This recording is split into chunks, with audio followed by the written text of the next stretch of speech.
예수님께서 사람의 몸으로 이 세상에 계실 때 한 사람이 예수님을 찾아서 깊은 밤에 찾아왔습니다. 이 사람은 이름이 소개되어 있는데 니고데모라는 사람인데요. 직업도 참 좋았습니다.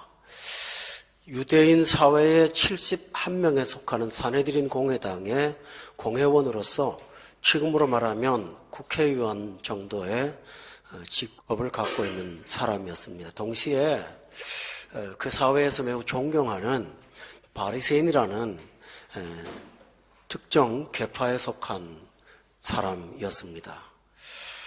그뿐만 아니고 성경에 보면 이 니고데모는 한 직업인으로서만이 성공한 사람이 아니라 그 국가의 민족 전체가 이 사람을 주목할 만큼 매우 탁월한 사람이었습니다. 그래서 그를 일컬어 예수님께서 이스라엘의 선생이라고 표현을 했습니다.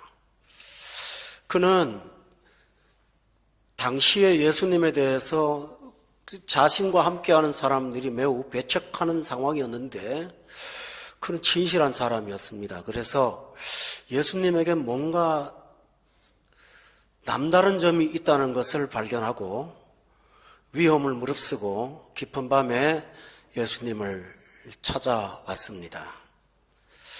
그런데 주님은 이 사람과 대화를 하면서 너무너무 중요한 인생의 핵심적인 이야기들을 말씀하셨습니다.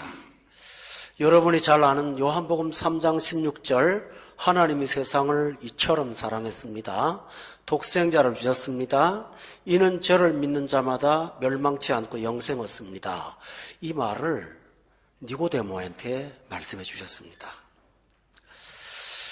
니고데모가 예수님과 대화를 하는데 대화가 자꾸 막혔습니다. 그 막힌 이유가 하나 있는데 당신이 찾아온 그래서 만나고 있는 이 예수님이 참 귀한 분이고 탁월한 분이고 뭔가 남다른 분이긴 하지만 이분이 진짜 누군지를 몰랐다는 사실입니다. 그래서 예수님은 예수님 자신을 그에게 가르쳐 주었습니다. 왜냐하면 여러분은 잘 아시지 않습니까? 누구든지 믿으면 구원받는 거 맞는데요. 정확하게 말하면 예수 믿으면 구원받지 않습니까? 그러므로 예수님은 당신을 가르쳐 줄 필요가 있었습니다. 우리는 예수님에 대해서 정확하게 잘 모릅니다.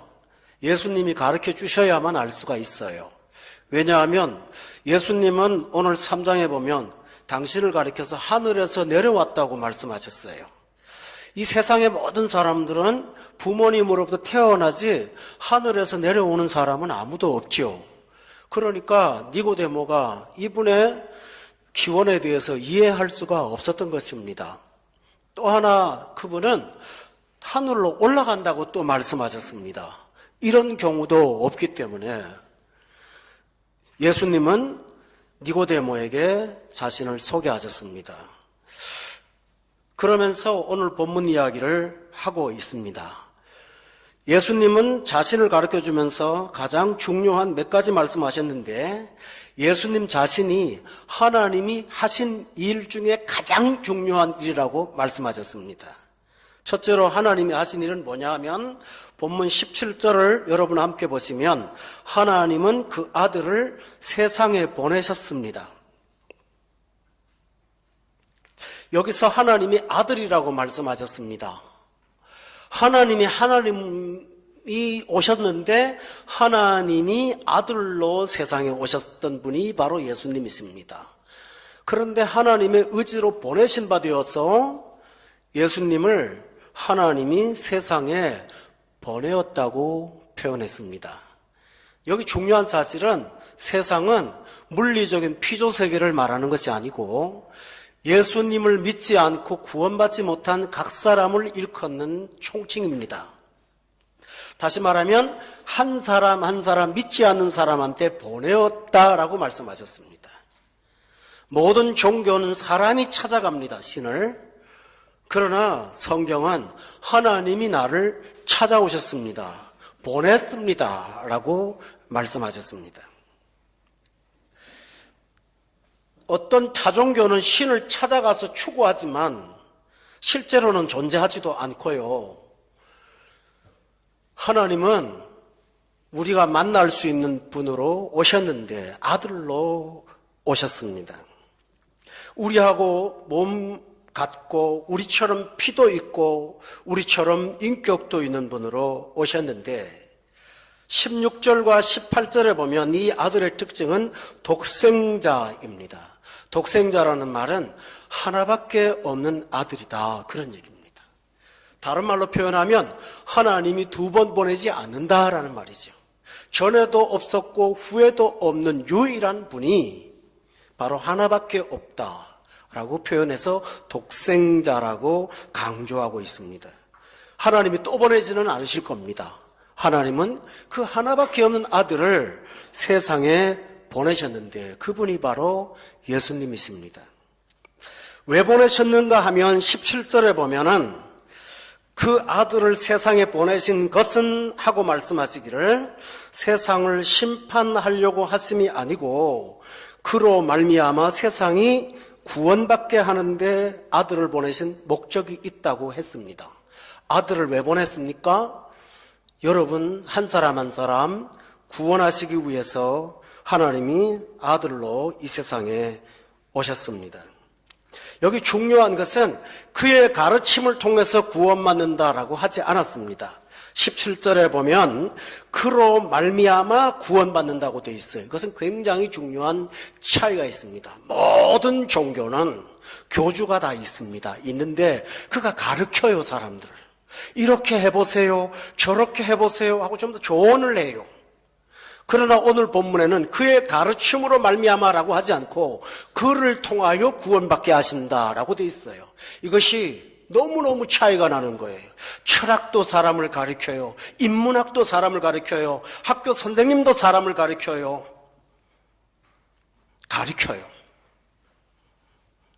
제가 중학교 담임할 때 제 과목이 있잖아요. 그런데 종례 시간에는 우리 반 아이들한테 가서 제 과목을 말하지 않죠. 삶을 말하죠.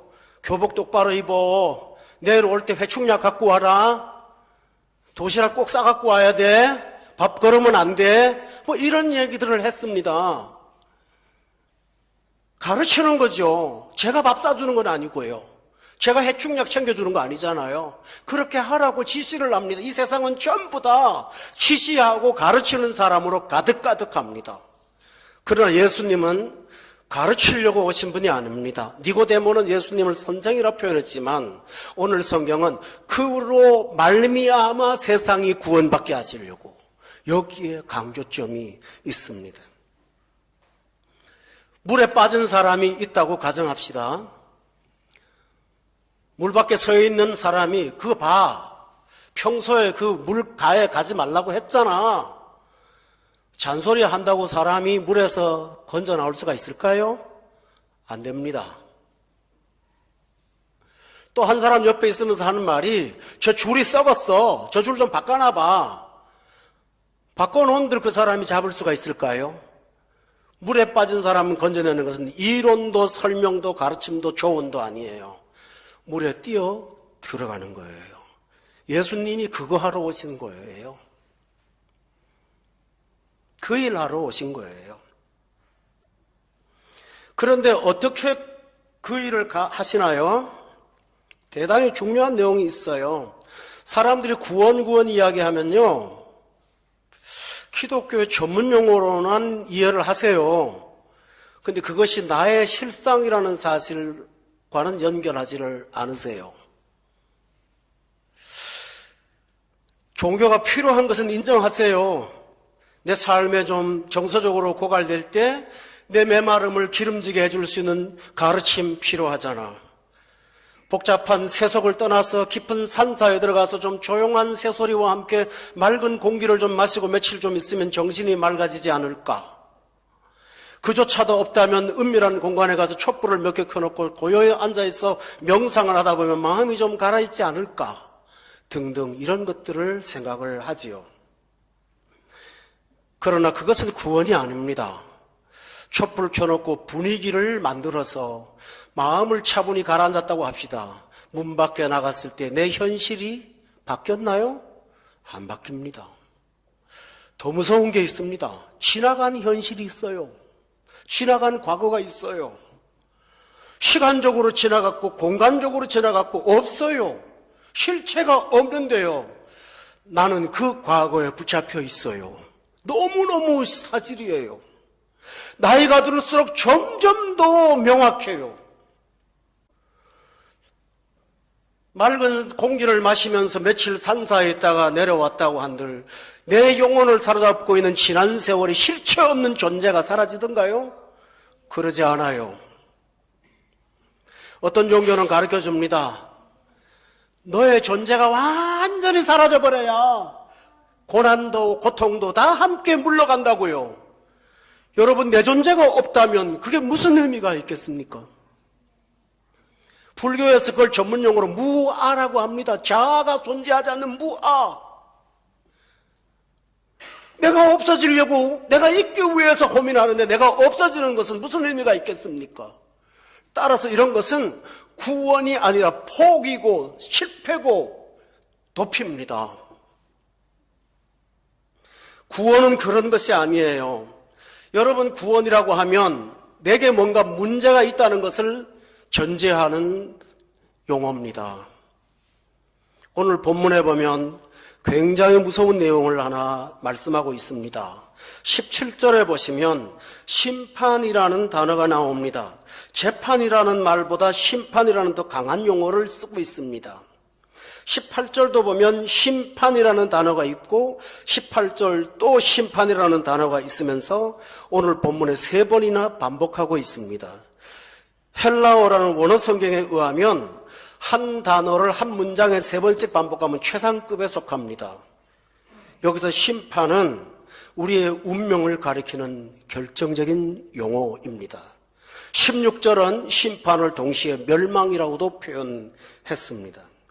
인간은 태어날 때부터 심판 아래에 태어납니다. 여러분, 이것은 기독교의 주장이라고 말씀하십니다만 살아보면서 내가 부정할 수 없는 내 자신의 모순을 보게 됩니다. 사람은 질이 좀 안 좋아요. 나한테 잘해줄 때는 괜찮다가 수십 년 잘한 사람이 한 번만 잘못하면 마음속에서 안 좋은 게 올라와요. 인간이라는 게.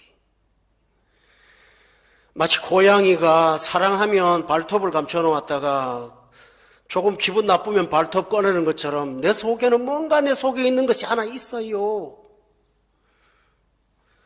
따라서 우리 자신이 뭔가 그렇게 썩 좋은 사람이 아니라는 사실을 본인들이 다 압니다. 오늘 짧은 설교로 이 말씀을 다 전할 수는 없지만 어쨌든 사람은 심판의 대상입니다. 여러분, 이것은 창조주이신 하나님이 인생을 속속들이 아시는 하나님께서 하시는 말씀으로 부정할 수가 없는 사실입니다. 구원이란 무엇일까요? 가난하게 살던 사람 조금 부자로 살고, 질병에 걸린 사람 좀 건강하고, 직장생활 고민하던 사람 좀 자유로운 곳으로 이동하고, 그런 어떤 삶의 조건 변화가 구원이 아닙니다. 구원은 여러분이 하나님의 심판으로부터 구원받는 것을 구원이라고 합니다. 많은 분들이 그렇게 말합니다. 3장 16절에 나오는 것처럼 하나님은 사랑의 하나님인데 어떻게 심판하고 사람을 지옥 가게 하느냐고요. 맞습니다. 하나님에게 모순일 수 있습니다. 사랑이신데 어떻게 가혹하게 사람을 그렇게 대할 수 있을까요? 그 대답이 예수님입니다. 사람은 사랑합니다.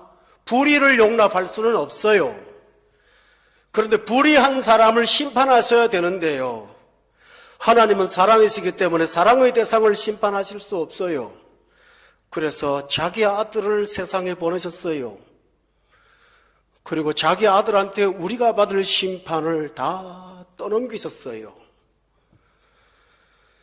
그 심판받으려고 예수님이 세상에 오신 거예요. 잘 살려고 오신 게 아니에요.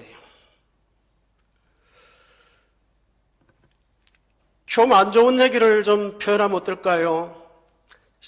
실험실에서 동물들을 실험용으로 기르잖아요. 그 동물은 죽으려고 길어지는 거예요. 그 동물이 실험 대상이 돼서 좋은 약을 개발하면 많은 사람한테 유익이 가기 때문에 희생을 하는 거죠. 그래서 사람 때문에 실험하지만은 사람을 갖고 실험 못하니까 쥐 갖고 실험하고 돼지 갖고 실험하는 거예요.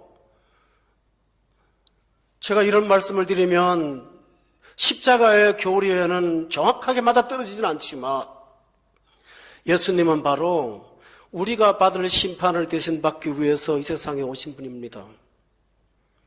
예수님이 처음에 기적을 일으키셨어요. 혼인잔치집에서 기적을 일으키는데 어머니가 이 집에 포도주 떨어졌으니까 좀 채워달라고 말을 했어요. 그때 예수님이 참 이렇게 딱한 말씀 하셨어요. 그거 나하고 무슨 상관이 있습니까? 그건 내가 지금 때가 아니에요. 왜 그럴까요? 예수님은 사람을 좀 고쳐주고 치료하는 거 다 있으세요. 그렇지만 궁극적으로 당신이 하실 일은 내가 받을 형벌을 당신이 받기 위해서 이 세상에 오신 분이세요. 모든 종교의 교주들은 가르쳐요. 내가 돌을 닦아봤는데 이렇게 살면 좋겠더라고 가르치고 조언해요. 그러나 자기는 손가락 하나 까딱하네요. 그러나 예수님은 가르치는 것이 아니라 주님은 오셔서 우리가 받을 심판을 당신이 감당하셨어요. 그게 예수님이세요.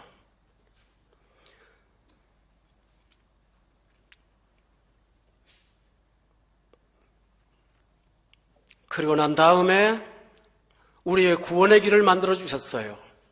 그게 무엇일까요? 나 때문에 예수님께서 돌아가셨고 나를 대신하여 내가 받을 형벌을 당신이 받으셨으니 나는 그 사실을 믿고 주님이 나를 위해서 구원하러 오신 분임을 믿습니다. 우리에게 하나님이 원하시는 건 이거예요. 이 믿음의 말 한마디로 내가 받을 심판은 그분에게 전가되고 나는 영생을 얻을 수 있도록 하나님이 그 길을, 사랑의 하나님이 그 길을, 공의의 하나님이 그 길을 만들어 놓으신 거예요. 불법은 하나님이 처벌하시는데 당신이 처벌받으시고 우리에게는 사랑을 공급하시기로 결심하신 거예요. 따라서 예수님이 오신 다음부터 하나님 앞에 서서 우리가 심판받는데 심판의 기준이 달라졌어요. 뭔지 아세요? 율법의 심판은 십계명을 지켜서 거기 보면 많죠. 부모를 공경하라, 도둑질 하지 말라, 또 여러 가지 일들이 있잖아요. 그런 것들을 어기면 불법이면 심판을 받았어요. 그런데 예수님이 오신 다음에는 심판의 기준이 달라졌어요.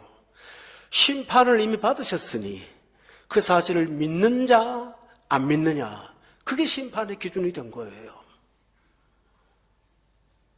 우리가 막 살고 주님 앞에 섰을 때 너 2017년 몇 월 며칠 날 넌 그런 일을 해서 어떤 사람을 고통을 줬지? 그런 어떤 행위를 갖고 심판하는 것이 아니에요. 너를 대신하여 죽으신 예수 그리스도를 네가 죄인으로 인정하고 예수를 믿었느냐? 그걸 물어보세요.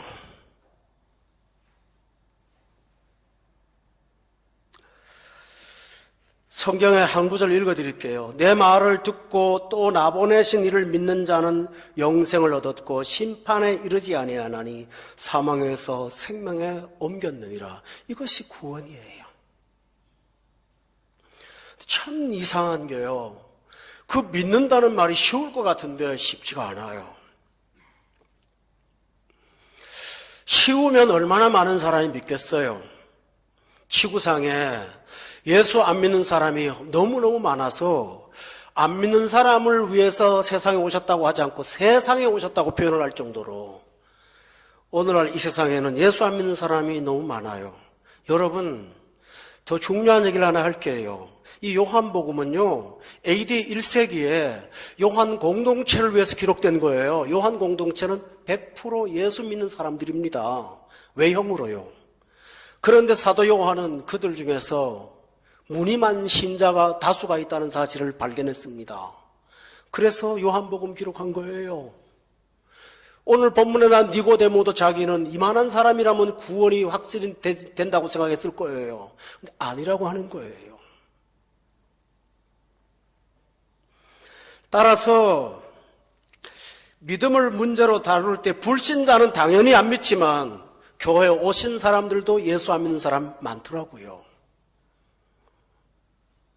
예수를 안 믿는 정도가 아니라 믿으려고 하는 사람도 떨어뜨리는 방해물도 될 때가 있어요. 특히 목회자들이 많이 그러죠. 저를 포함해서. 목사가 돼서 다른 건 다 좋은데요. 나 때문에 영혼이 상처받아서 구원에 멀어질까 봐 그게 늘 마음에 큰 부담으로 있어요.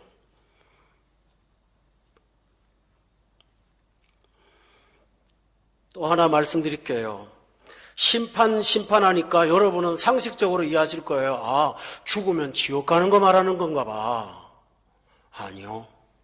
심판은 두 종류가 있어요. 여러분이 그렇게 아시는 지옥 가는 거 심판이에요. 또 하나는 오늘 본문에 보면 참으로 두려운 얘기가 하나 나옵니다.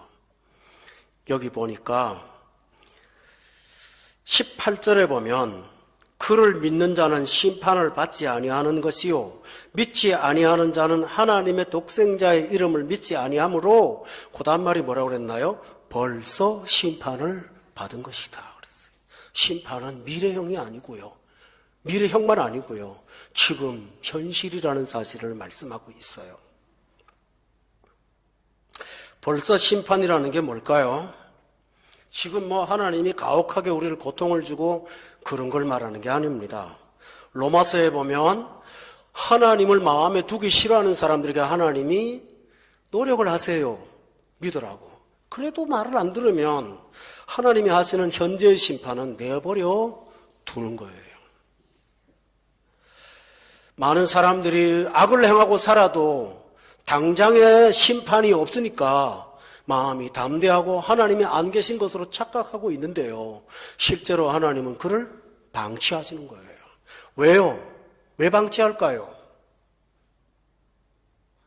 말로 해서 결과를 안 믿으니까 그렇게 살아서 당하는 아픔이 있어야만 구원을 갈망하거든요. 따라서 하나님의 또 다른 사랑의 방편입니다. 그게 현재 심판이에요. 그렇게 내버려 두면요, 인간은 자기 마음대로 살아갑니다. 첫 번째가 뭔지 아세요? 악을 사랑해요. 오늘 본문에 보면 19절에 보니까 어두움을 사랑한다라고 돼 있어요. 악을 사랑하는 거예요. 여러분 여기서 오해하지 마세요. 악이라고 말하니까 나야 어떻게 악을 사랑하거나 그러진 않았잖아 라고 해요. 근데 성경이 말하는 악은 개념이 달라요. 선도 개념이 다르고요. 성경이 말하는 악은요, 하나님 노릇을 자신이 하는 것을 악이라고 말하는 거예요. 자아가 중심인 거예요. 이것이 악이에요. 왜 악인지를 말씀드릴까요? 부부 사이에 여러분 결혼하고 사시니까 이해가 하실 것 같아서 말씀드릴게요. 언제나 자기 기준으로 생각해요. 남편은 처갓집을 자기 기준으로 생각하고 아내는 친정을 자기 기준으로 생각하죠. 시부모에 대해서 며느리는 자기 기준으로 생각하고 딸은 자기 기준으로 생각하죠. 다 달라요. 사람이 합해서 사는 게 아니라 타협하고 사는 것뿐이에요. 전부 자아예요. 그러다 보니 두 가지 양상이 생겨요. 자신이 자아를 주장하고 사는 사람이 강하게 표현하면 늘 갈등과 분쟁을 끌어안고 살게 돼요. 그러지 않고 나하고 대결할 수 없는 큰 사람 앞에 내가 어떻게 해요? 그러면 풍선에 바람이 빠진 것처럼 조용한 자포자기로 고통의 삶을 평생 살아가는 거예요. 사진을 찍어보면 그 사람 표정이 다 읽어지더라고요. 근데 어떤 분들은 보면 너무 마음 아파요. 그 표정과 눈망울을 보면 제가 드리고 싶은 얘기 그거예요. 속에 있죠, 화가. 조용한 자포자기로 사는 거예요. 그게 뭘까요? 나라는 자아 때문에 그렇지 타인 때문만은 아니에요. 그게 뭘까요? 현재의 심판이에요. 그게 누적이 되다 보면요, 아무도 안 믿어요. 못 믿어요. 그러니 인간관계를 할 수가 없어서 스스로가 만든 고립 속에 살게 돼요. 관계가 단절되고요. 그리고 살아온 날들의 고통 때문에 피해망상이 내 마음을 사로잡아요. 과거에 대한 새록새록한 떠오름 때문에 고통스럽고, 앞날에 대한 기대도 없으니 허무와 오늘의 삶을 무의미하게 보는 허탕함과 모든 사람을 믿지 못하는 불신, 그리고 자기 합리화, 이런 것들이 우리의 마음속에 중폭이 돼서 우리 마음을 심판 가운데 가둬놓고 있어요. 그것이 현재형이에요. 다시 말하면 믿지 않는 자는 벌써 심판을 받는 것이라. 이 말이 뭘까요? 해결책이 없어요. 해결책이. 따라서 이것은 여러분을 저주하는 것이 아니라 여러분의 현실을 성경에서 정확하게 말씀하고 있는 것입니다. 그러나 하나님께서는 이런 사람들에게 구원의 길을 열어놓으셨습니다. 그게 뭘까요? 2000년 전에 십자가에 돌아가신 그 예수 그리스도는 지금도 살아계시는 분이십니다. 그 예수 그리스도를 참으로 영접하고 구원의 주로 영접하고 하나님 앞에 나오면 여러분은 마음의 감옥으로부터 해방이 될 수가 있습니다. 그것이 뭘까요? 영생입니다. 그게 영생입니다. 하나님께서 지상에 교회를 세워놓으시고 한 영혼 한 영혼을 불러 모으시는 이유가 뭘까요? 이 세상에서 줄 수 없는 그 영생이 복음에 있기 때문에 하나님이 교회 세우시고 여러분에게 듣게 하십니다. 그런데 그 진리가 예수님은 사건이었지만 우리한테는 말씀으로 다가옵니다. 그래서 믿음은 들음에서 나옵니다. 근데 들을 때 내 속에서 영적인 작용이 일어납니다. 그게 뭔지 아세요? 빛이에요. 빛이 들어와요. 빛이 들어와서 내 속에 새 생명을 일으켜요. 그래서 오늘 본문에 보면 예수님을 가리켜서 빛이라는 표현을 5번이나 쓰고 있어요. 많은 분들이요, 예수님 믿는 게 왜 어렵냐 하면요, 진짜 믿는 건 어려운 거거든요. 그냥 교회 다니는 건 안 어려워요. 뭐 나처럼 모태신앙 태어나갖고 주일학교 다니고 학생회 다니고 청년부 다니고 대학부 다니고 다 한 사람은 주일날 교회 안 가는 게 이상하지 교회 가는 게 이상한 건 아니었어요. 근데 신자가 아니더라고요. 내가 알고 보니까. 그건 하나도 안 어려워요. 가서 앉아있는 것은. 근데 왜 어려운지 아세요? 오늘 성경에 보면 이렇게 말해요. 진짜 예수 믿는 것은요, 21절에 보면 2가지가 있어요. 첫째로는 진리를 따르는 거예요. 또 하나는 빛으로 오는 거예요. 이게 예수 믿는 거예요. 교회 가서 마음의 평안을 얻을까? 진리를 따르는 건 아니에요. 종교의 색깔만 달랐지 여전히 다를 거 하나도 없어요.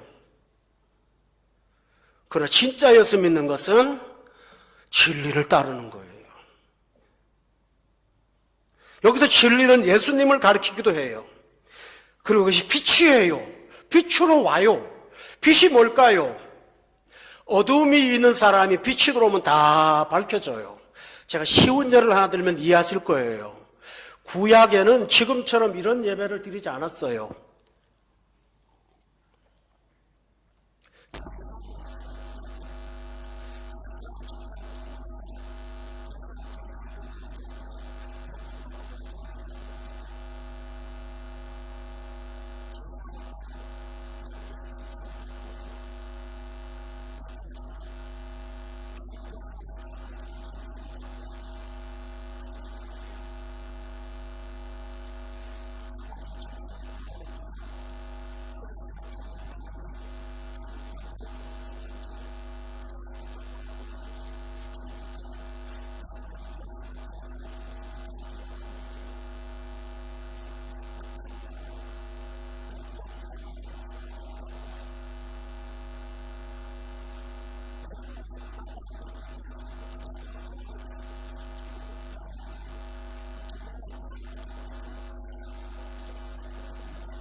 제가 볼 때는 많이 다른데 다른 분들이 뭐 비슷한가 봐.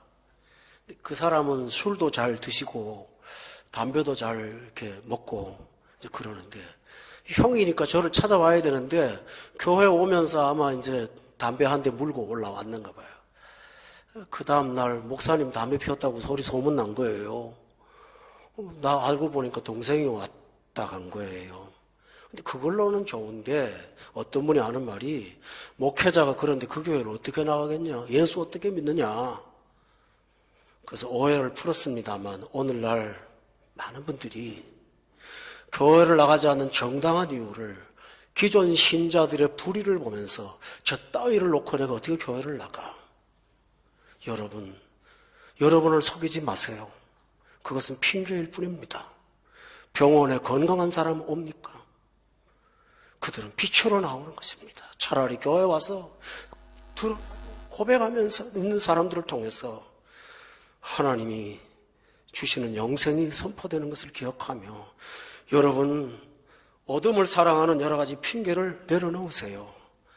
그리고 날 대신하여 십자가에 돌아가신 주 예수 그리스도를 영접하시기를 예수 이름으로 축원합니다.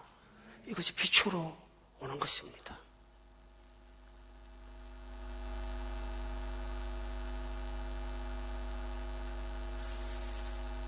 휴가 기간 동안 전 참 귀한 경험을 하나 했습니다. 우리 집사람이 그 종합검진 받았는데 가기 한 일주일 전에 대장 검사를 했나 변에 피가 섞여 나온다고 그러고 그래서 알아보니까 국가에서 돈을 준다네요. 그거는 나온대요. 근데 그거 기다릴 수가 없었어요. 그래서 우리 비용을 대고 대장 검사를 하는데 우리 집사람은 이제 마취를 하고 들어가서 이제 있고 그 앞에 보니까 거기 들어가서 검사하는 사람 15명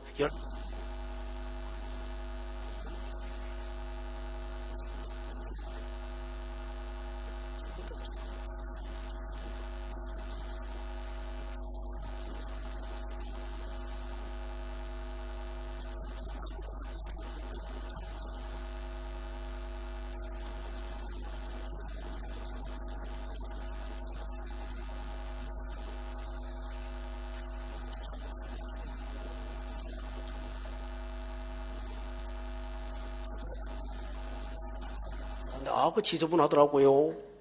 근데 어떻게 해요? 저 안에서 꽈리가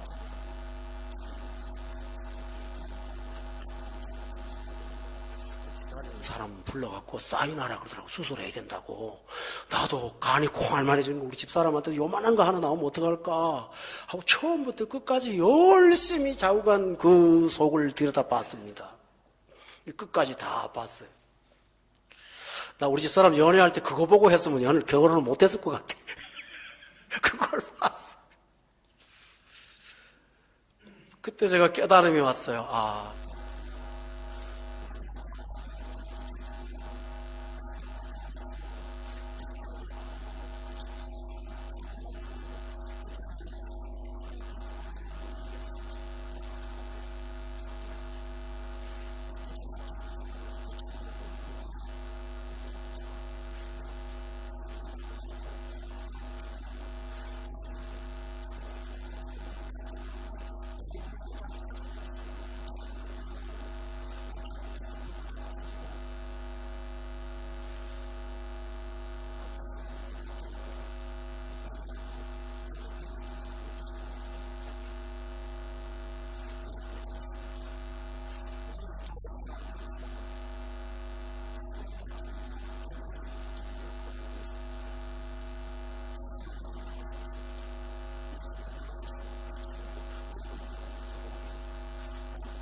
주로 오십시오. 그리하면 여러분에게 진정 구원의 자유가 있음을 저는 믿습니다. 그래서 지나온 세월 동안의 아픔의 어둠 속에서 벗어나와서 빛 가운데 살아있는 생을 걸어가시는 여러분이 되시기를 예수님의 이름으로 축복합니다. 기도하겠습니다.